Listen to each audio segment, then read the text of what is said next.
Pastor Yemi said something, and this is the problem many people are having. Maybe they fear to enter politics. You went with a team to campaign, but you lost because a list came from Abuja, and then they pick some people. So my question is, maybe to Siasia, can we have, you sponsored a bill not too young to run, and it succeeded, to sponsor a bill that will change the present electoral system, where we can have a system like it's done in the US. The primaries, selection of primaries will not be for few people, where you share money to them in the hotel, and then they select somebody they want. Like, everybody will come, vote for somebody they want, the credible person. The person will emerge as a candidate of the party to run. Because right now, our fate lies in the hands of those that the party will select, and we don't know them. So they select the bad people, and we are left with no choice than just to vote with bad people.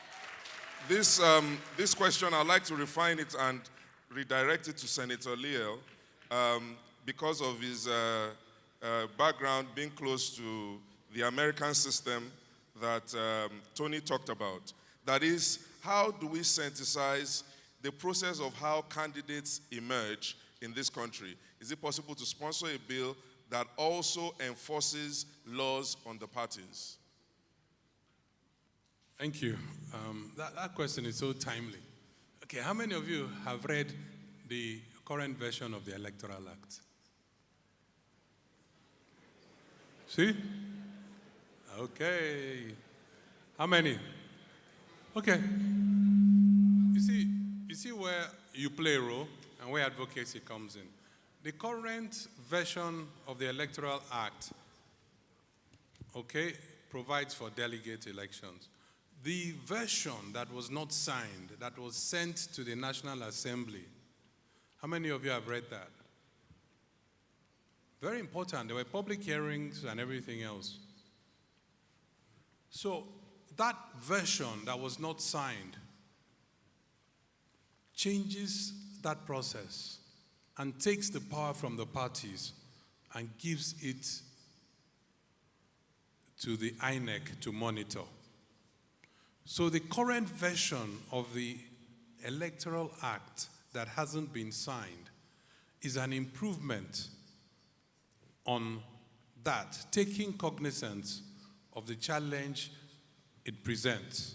So what the current version, when I say current version, the one not yet signed, it expands the scope of those who can participate in a party primary.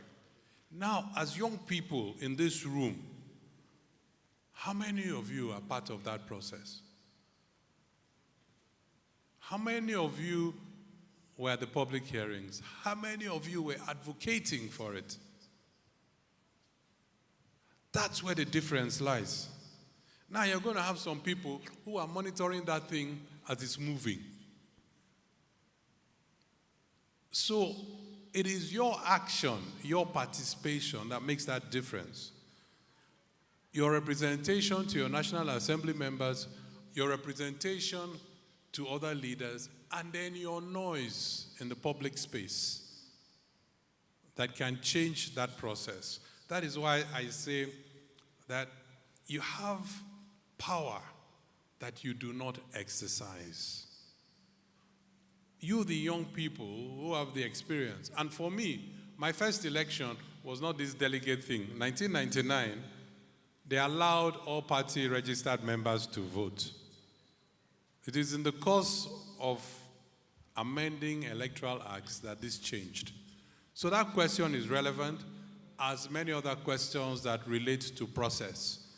But we're in a democracy, and you, the youth, can make that difference. That question, and that young man who has that question, based on his experience, should follow up and create an advocacy group that insists that all parties must allow all members of the party be part of the process.